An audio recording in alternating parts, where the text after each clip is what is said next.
Hello, and welcome to Dyslexia Devoted, the podcast dedicated to building awareness, understanding, and strategies to help those with dyslexia. I'm your host, Lisa Parnello, dyslexia therapist and founder of Parnello Education Services. Join me as we dive into today's episode of Dyslexia Devoted.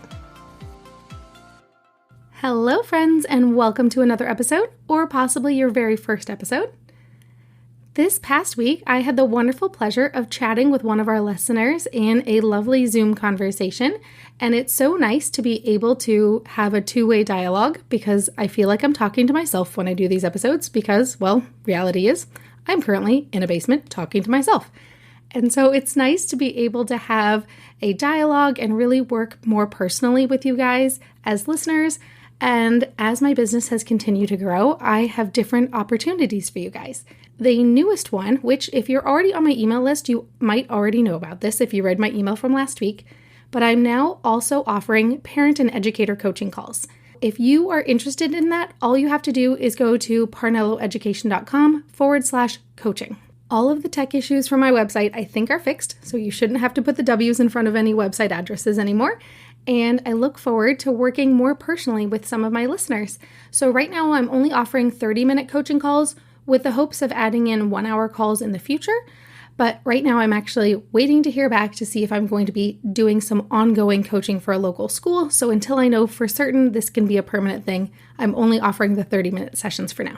So jumping into this week's episode, number 68 of Dyslexia Devoted, it is all about preparing students for formal testing. This episode is actually inspired by a book that a student showed up with in my office last week. She came in with a book called Focused by Allison Gerber. And I'm not done listening to it, so I cannot stake my life on how it ends. But so far, I'm really loving it. I'm listening to the Audible version of it because I'm a busy human.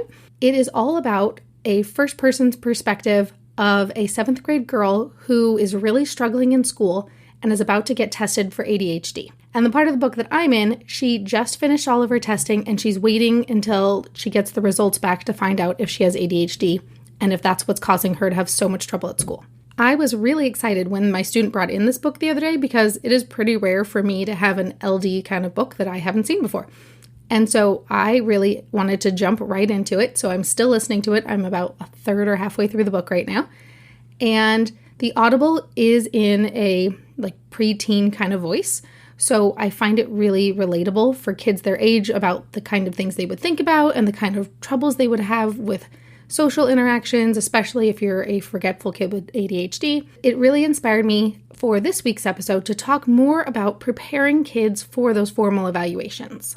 I feel like when a student hears the word test and they're a student who's struggling in school, they instantly freak out. For good reason, because half the time they struggle and don't do very well on a test. This is why I think it's really important that we have good conversations with kids about why they're getting tested for something, because we want them to understand this is not like the test you do at school. This is not a pass or fail kind of test. It is the kind of test that tells us what strengths you have and which areas we really need to support you. So often, kids who are getting evaluated already feel like they're dumb and they're not smart enough, which obviously is not the case, but that doesn't make the feelings of it go away. We need the student to really try their best for their formal evaluation so we can get a genuine picture of what is life for them, what is really hard for them, what are they really strong at, what is easier for them, how slow do they process or how fast do they process. These things make a difference for how we can teach them. So we need the student to buy into the reason we're doing this evaluation is to help you. So you have to try your best because then we'll know how to help you. If you don't try your best, then we might start trying to help you the wrong way. These formal evaluations give us a peek into your brain and finding out how you learn best and why it is that things are so hard for you right now because we're not quite sure what's causing this. And we want to be able to figure out what the problem is in order to find a solution for it. Another thing we need to talk to students about is that this kind of assessment, sometimes it doesn't actually always feel like a test. Sometimes it's just chatting with a person who has the title of doctor. Sometimes it's a puzzle with blocks.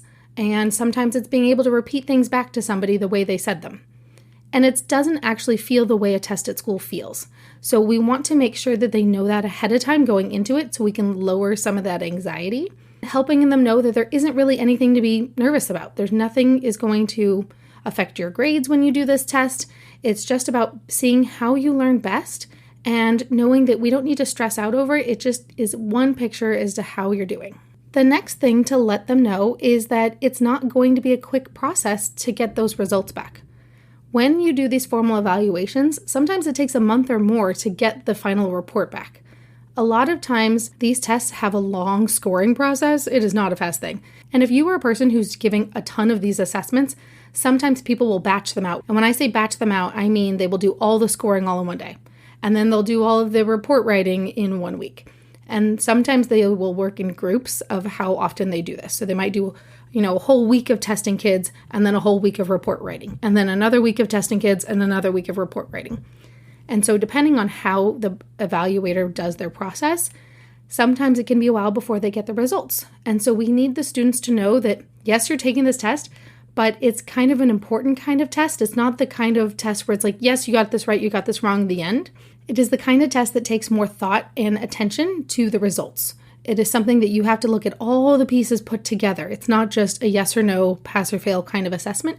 So therefore, we're not going to know exactly how the test went right away. Or sometimes the evaluator might do a draft and give you a shortened version of it, and then they will give you the full assessment later on after they finish finalizing all the little details. One thing that seems really obvious to me, but for some reason is not to parents, is you need to tell the child this is happening. I cannot even tell you the number of times a kid has no idea why they're coming to me. It's actually become the very first thing I ask them.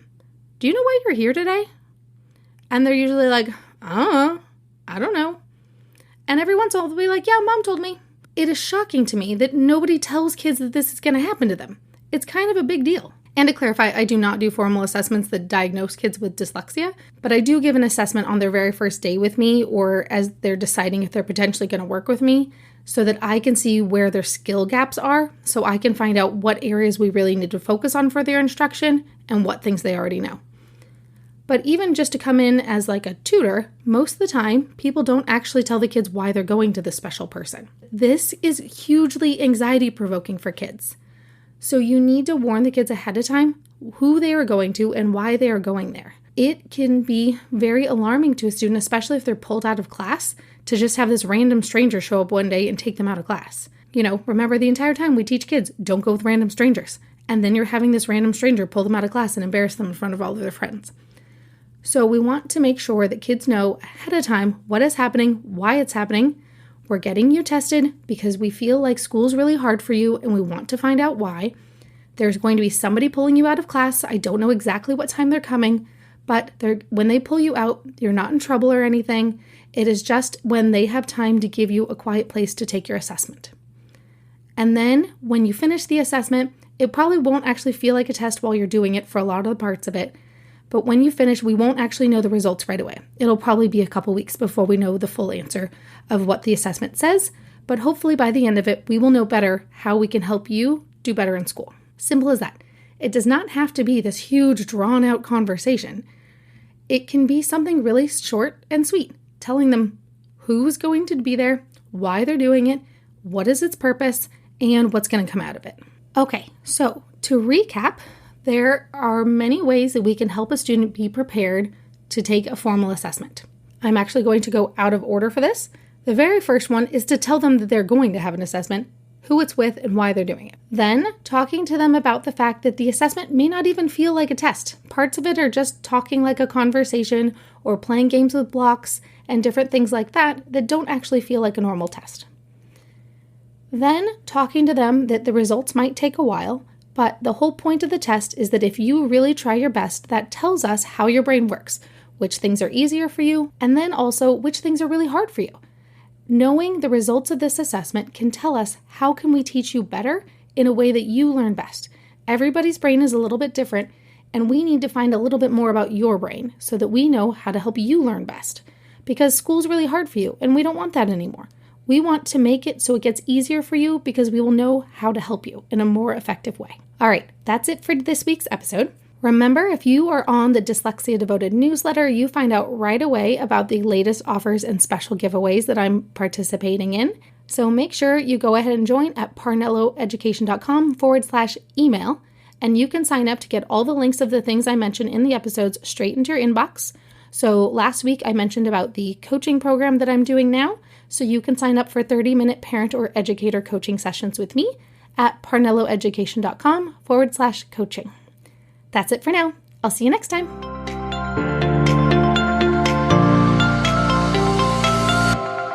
Thanks for tuning in to today's episode. If you want to learn even more about dyslexia, check out parnelloeducation.com/courses. See you next time.